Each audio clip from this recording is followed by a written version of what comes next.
জিজ্ঞেস করছিল তোর নামের মানে কি, প্লিজ বলে দে। ইদানিং সৃজিত মুখোপাধ্যায়ের ছবিতে বেশি দেখা যাচ্ছে পরমব্রত চট্টোপাধ্যায়কে। খুব ছোট থেকেই একে অন্যকে চেনেন।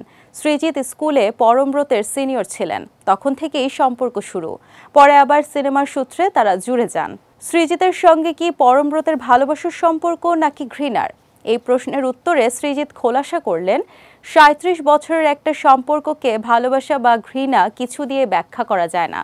পরমব্রত আর আমি বারবার কাছে এসেছি, আবার আমাদের মধ্যে দূরত্ব তৈরি হয়েছে, আবার কাছে এসেছি। এটুকু বলতে পারি, আমাদের একটা অন্য পর্যায়ের বোঝাপড়া রয়েছে।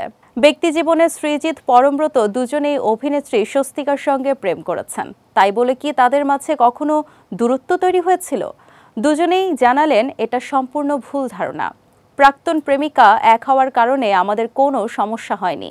ছবির ডাবিং নিয়ে সৃজিত নতুন তথ্য দিলেন। পরমব্রতের থেকে ঠিক কি চাইছেন সেটা বোঝানোর জন্য নাকি পুরো বাক্য খরচ করতে হয় না। পরিচালক একটা শব্দ বললে নায়ক বুঝে নেন ঠিক কি চাইছেন সৃজিত। পরিচালক সাক্ষাৎকারে আরও বলেন, অন্য কারো সঙ্গে দেখা হলে যেমন কেমন আছেন, কি করছেন এসব বলি, পরমের সঙ্গে আমার সেরকম ব্যাপার নেই।